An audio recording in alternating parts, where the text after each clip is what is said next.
Hi, this is VJ Slit with Stop Smoking, Stay Quit. Have you ever talked to a former smoker? Aren't they the absolute worst, saying, if I can quit, anybody can quit, and let me tell you how I did it.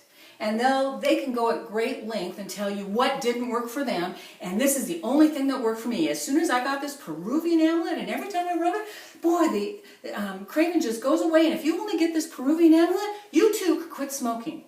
And they may even belittle you the things that you're doing. Well, they're at the end of a journey that you're just starting. And oftentimes when you're trying to quit smoking, it feels like you're putting a puzzle together and all the pieces are upside down. Or maybe even some of the pieces are missing. And yet they've got the answer, don't they?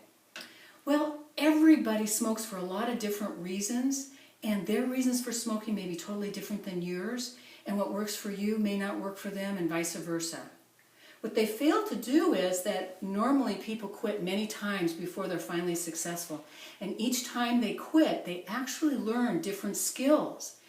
And yet, the last time they quit, they give credit to only the last thing that they tried. You know, if you wanted to build a table and you opened up your toolbox and you only had a hammer, do you think you could build a table? Probably not. It might be pretty hard. You could take some wood and try and pound it out, and it might be pretty crude, and it might take you a long time. Now, what if you opened up a toolbox and there was a hammer and a screwdriver and nails and a saw and a measure and a level? It might be a little bit easier to have a lot of different tools, wouldn't it?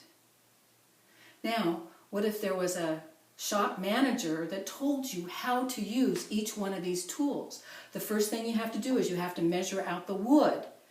Measure twice, cut once. It might be a whole lot easier. Well, it's the same way with quitting smoking. You know, we need a lot of tools in our toolbox, not just one thing. But oftentimes when people go to quit smoking, it's just, well, I'm going to use this one medication and that's all I'm going to do. Or I'm only going to depend on my willpower.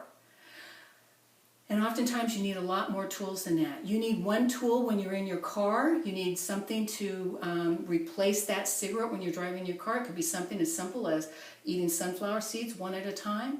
You need a tool for the coffee cigarette. How do you have that cup of coffee without smoking a cigarette? It could be something as simple as sitting in a different chair.